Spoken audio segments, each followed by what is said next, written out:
한겨울에도 얼음이 가득한 커피를 찾는 한국과 한여름에도 따뜻한 물을 권하는 중국.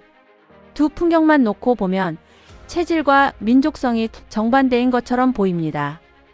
하지만 물의 온도는 유전자보다 수도관, 연료, 전염병, 국가 정책의 영향을 더 크게 받았습니다. 찬물이 병을 만들고 뜨거운 물이 만병을 고친다는 설명은 과학일까요? 아니면 불안정한 식수를 견뎌온 사회의 기억일까요?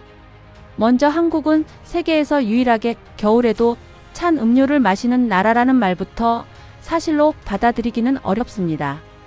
북미와 유럽에도 계절을 가리지 않고 아이스 커피를 마시는 소비자가 많고 중국 대도시의 젊은 세대 역시 차가운 커피와 밀크티, 맥주를 자연스럽게 즐깁니다. 2024년 여름 중국 편의점에서 얼음컵을 사서 커피나 주스를 부어 마시는 방식이 크게 유행했다는 보도도 나왔죠. 그러니 한국인은 찬물, 중국인은 뜨거운 물이라는 구분은 현재의 모든 사람을 설명하는 법칙이 아니라 세대와 지역에 따라 강약이 달라지는 생활 습관에 가깝습니다. 그렇다고 중국의 온수 문화가 단순한 이미지에 불과한 것은 아닙니다. 중국어의 양바이카이는 끓였다가 식힌 물을 뜻합니다. 중요한 점은 펄펄 끓는 물을 바로 마신다는 뜻이 아니라 한 차례 가열해 미생물 위험을 낮춘 물이라는 데 있습니다. 오늘날에는 따뜻한 상태로 마시는 경우가 많지만 이 습관의 공중보건적 핵심은 온도 자체보다 끓였다는 사실이었습니다. 중국 전통의학은 몸의 차고 더운 상태, 소화 기능과 음식의 성질을 연결해 설명해 왔습니다. 이런 관념은 따뜻한 물을 편안하고 건강한 것으로 받아들이는 문화적 토양이 됐습니다. 다만 고대부터 모든 중국인이 늘 끓인 물을 마셨다고 말하면 현실을 놓치게 됩니다. 물을 끓이려면 땔감과 그릇, 시간과 노동이 필요합니다. 가난한 농촌이나 도시 빈민에게 매일 마실 물까지 끓이는 일은 오랫동안 쉬운 선택이 아니었습니다. 차와 온수는 의학적 믿음만으로 보급된 것이 아니라 연료와 생활 수준이 허락한 사람부터 누릴 수 있었던 자원이기도 했습니다. 19세기 중국을 반복해서 덮친 콜레라는 이 습관에 생존의 의미를 더했습니다. 1862년 상하이와 숭장 일대의 유행이 매우 치명적이었다는 기록은 남아 있습니다. 그러나 남부 사람들이 물을 끓여 마셔 콜레라를 거의 피했다는 유명한 이야기는 그대로 확정된 역사로 보기 어렵습니다. 광저우는 1932년에도 심각한 콜레라를 겪었고 주민들은 오히려 깨끗한 식수 공급을 요구했습니다. 전염병의 확산은 물의 처리 여부뿐 아니라 인구 이동, 하수와 분뇨 관리, 의료 접근, 항만과 교통망이 함께 좌우합니다. 한 지역의 차 마시는 습관만으로 거대한 유행을 설명하는 순간 공공 인프라의 책임이 개인의 식습관 뒤로 숨어버립니다. 서구가 처음부터 깨끗한 찬물을 마실 수 있었던 것도 아닙니다. 19세기 런던을 비롯한 산업도시는 콜레라로 큰 피해를 입었고 오염된 우물과 하수의 연관성을 확인한 뒤 상수도 취수원과 여과, 하수 처리를 바꾸는데 오랜 시간과 막대한 공공재정을 투입했습니다. 차이는 어느 문명이 더 위생적이었느냐가 아니라 위험을 가정의 주전자에서 해결했는지 도시의 관망과 정수시설에서 해결했는지에 있습니다. 물론 현실에서는 두 방식이 함께 쓰였습니다.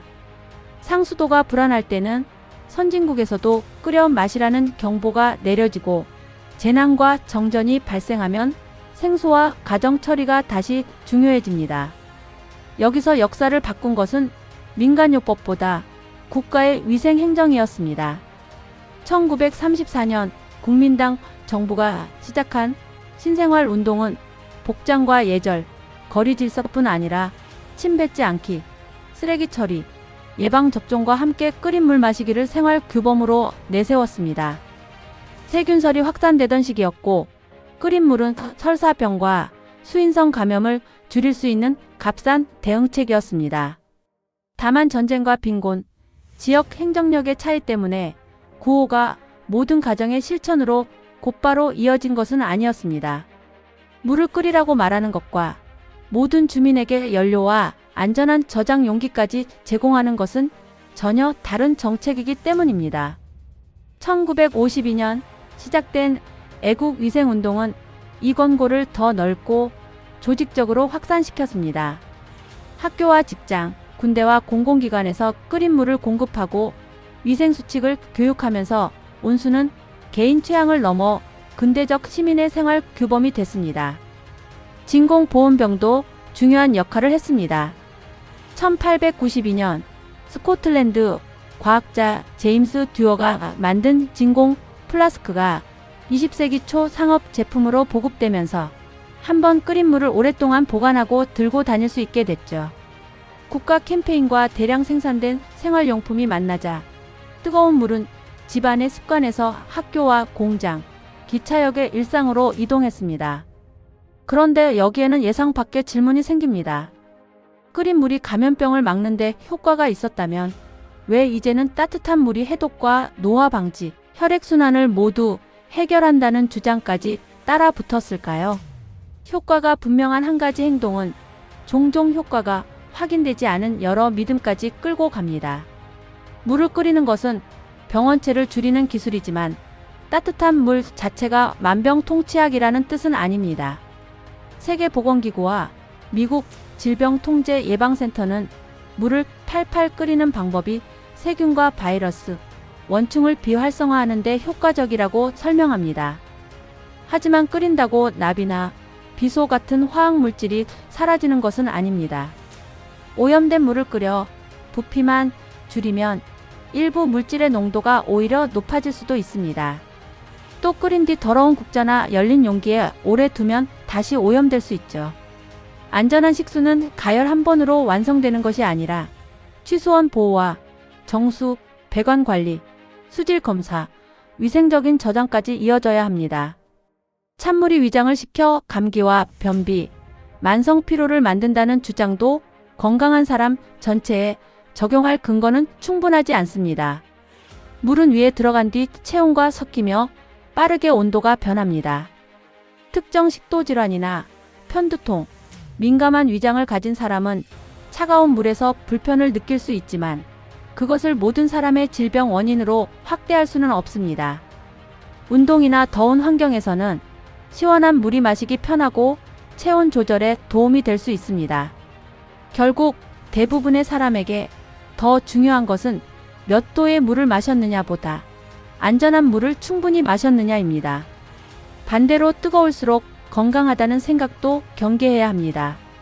국제암연구소는 섭씨 65도를 넘는 매우 뜨거운 음료를 식도암 위험과 관련된 인체 발암 추정 요인으로 분류했습니다. 차나 커피의 성분보다 반복적인 열 손상이 문제로 지목됩니다. 입안이 될 만큼 뜨거운 물을 건강을 위해 억지로 마실 이유는 없습니다. 끓였다면 충분히 식혀 마셔야 하고 여기서도 끓인 물과 뜨거운 물을 구분해야 합니다. 오늘의 중국은 1950년대와 같은 식수 환경에 머물러 있지 않습니다. 중국 국가통계국은 2025년 농촌의 수돗물 보급률이 96%로 2020년보다 13%포인트 높아졌다고 발표했습니다. 같은 해 국가 관측 지점에서 1급부터 3급에 해당하는 양호한 지표수 비율은 91.4%였습니다. 큰 진전입니다.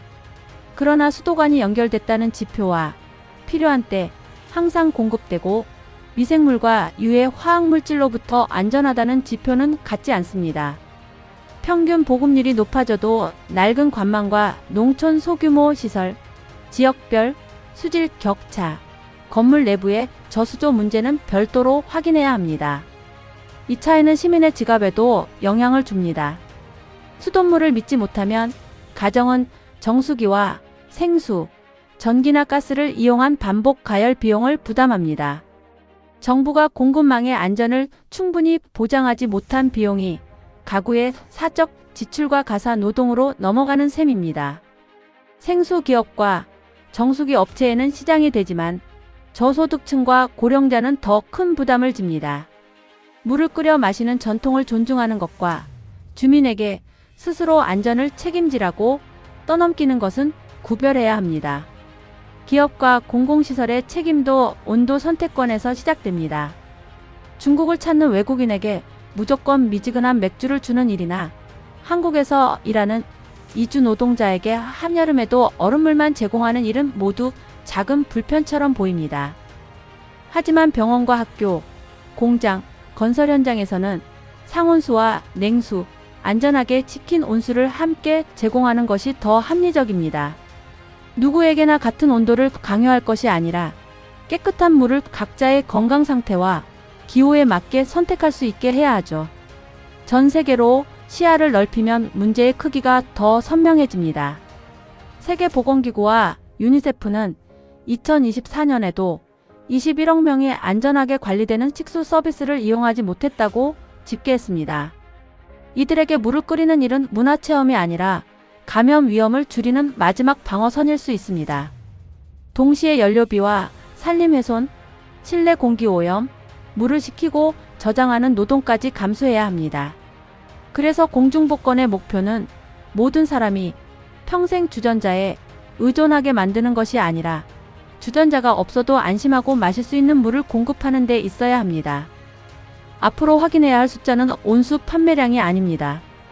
농촌 수돗물 보급률 96%가 실제 수질 검사 합격률과 연중 공급 안정성으로 이어지는지, 사고가 났을 때 끓여 마시라는 경보가 얼마나 신속하고 정확하게 전달되는지, 그리고 저소득 지역의 정수와 배관 교체 비용을 누가 부담하는지가 중요합니다. 중국의 젊은 세대가 얼음컵을 들었다고 전통이 사라지는 것도 아니고, 중년 세대가 보온병을 든다고 과학을 거부하는 것도 아닙니다. 생활 문화는 낡은 미신이나 우스운 기벽이 아니라 과거의 위험에 적응한 기록이기 때문입니다. 다만 과거에 현명했던 대응이 오늘도 최선인지는 계속 따져야 합니다. 끓인 물이 콜레라 시대의 안전장치였다면 21세기의 기준은 신뢰할 수 있는 상수도와 투명한 수질 정보, 그리고 냉수와 상온수와 온수를 자유롭게 고를 수 있는 환경이어야 합니다. 뜨거운 물과 찬물 가운데 무엇이 더 건강한지를 놓고 다투기 전에 누구나 안전한 물을 비용 걱정 없이 마실 수 있는지를 먼저 물어야 합니다.